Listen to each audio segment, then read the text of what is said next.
Congresswoman Jasmine Crockett states that attacking the IRS is getting repetitive, almost insane. The House committee devotes endless hours scrutinizing how IRS workers carry out their duties while the GOP members is causing the chaos. Must watch. Happen Just Now. Enjoy hearing your thoughts. Please leave comments. Thanks. Thank you so much.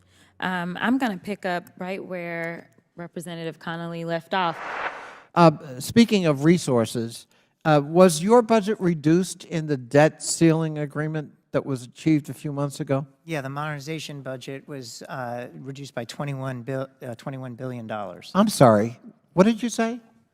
$21 billion reduction. So here we are talking about your ability and inability and foibles and flaws and mistakes, and we cut your budget again by $21 billion. Is that your testimony?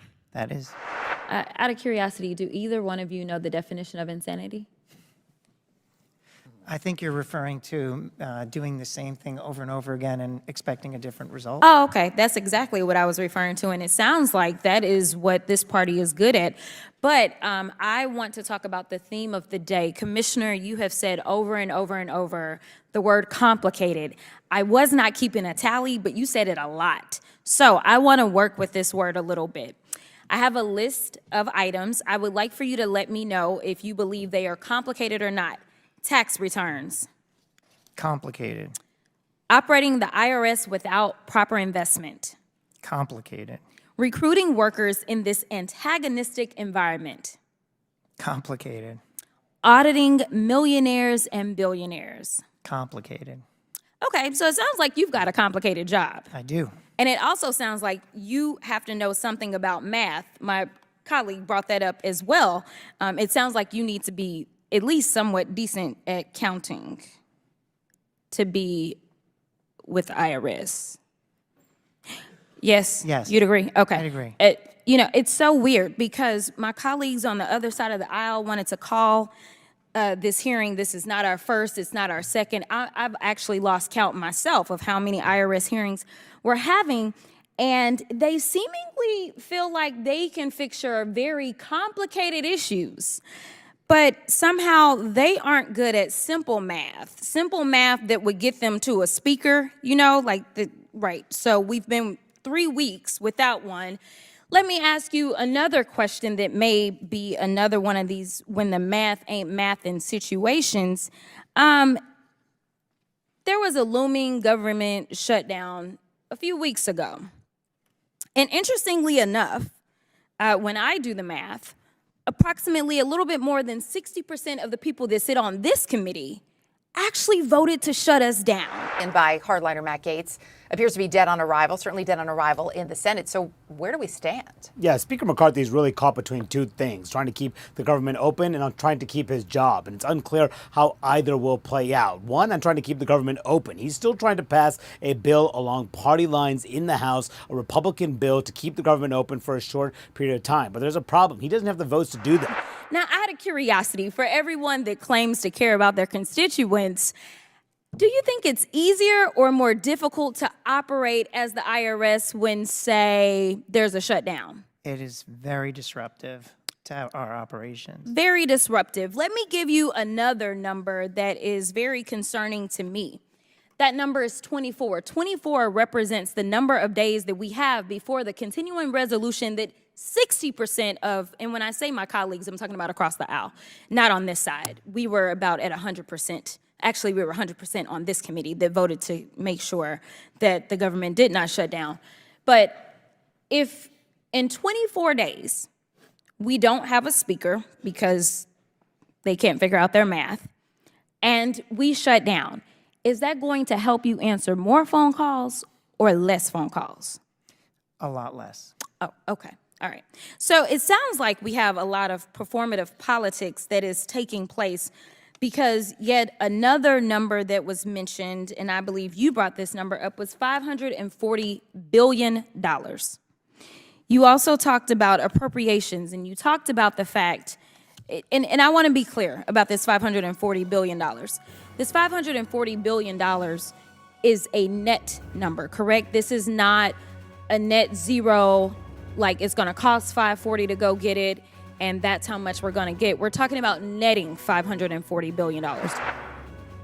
The gross tax gap comprises three components: non-filing, which means tax not paid on time by those who do not file on time, $77 billion in tax year 2021, up from $41 billion in tax years 2017 to 2019. Underreporting, which reflects tax understated on timely filed returns, $542 billion in tax year 2021, up from $445 billion in tax years 2017 to 2019. Underpayment, or tax that was reported on time, but not paid on time, $68 billion in tax year 2021, up from $64 billion in tax years 2017 to 2019. So why is there such a big gap? Why do Americans owe the IRS so much?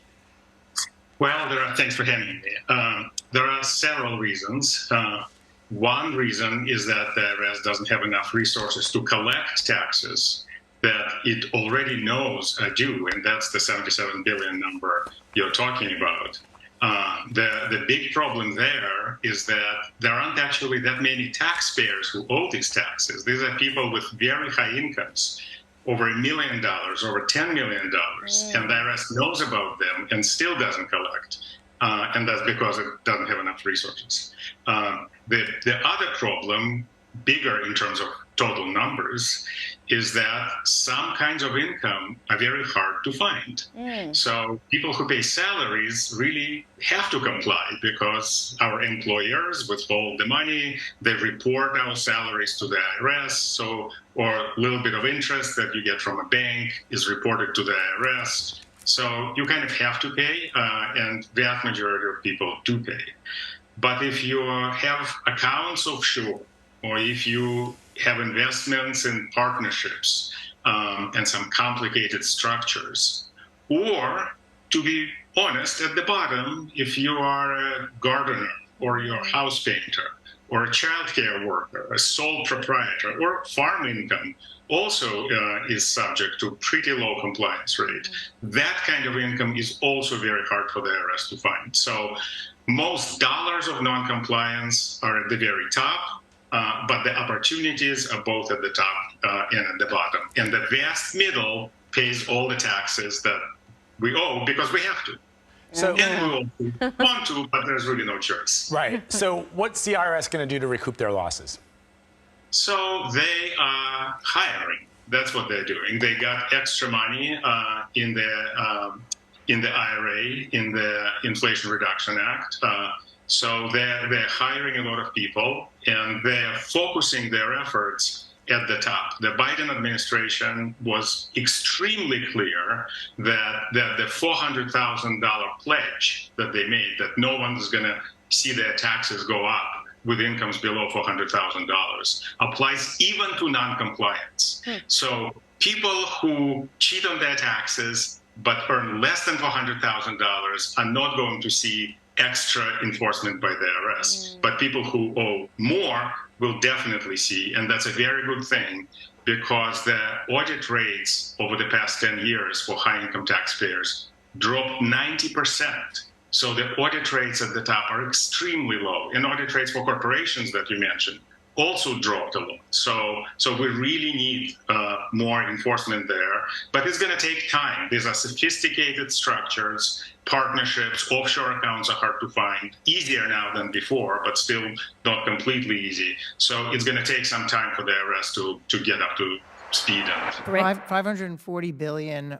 I would say we're on track under current course and speed to get about 70 back, so our hope is we'll be at 470. But yeah, it's 470 billion, which is what's owed versus what's paid. Okay, very good.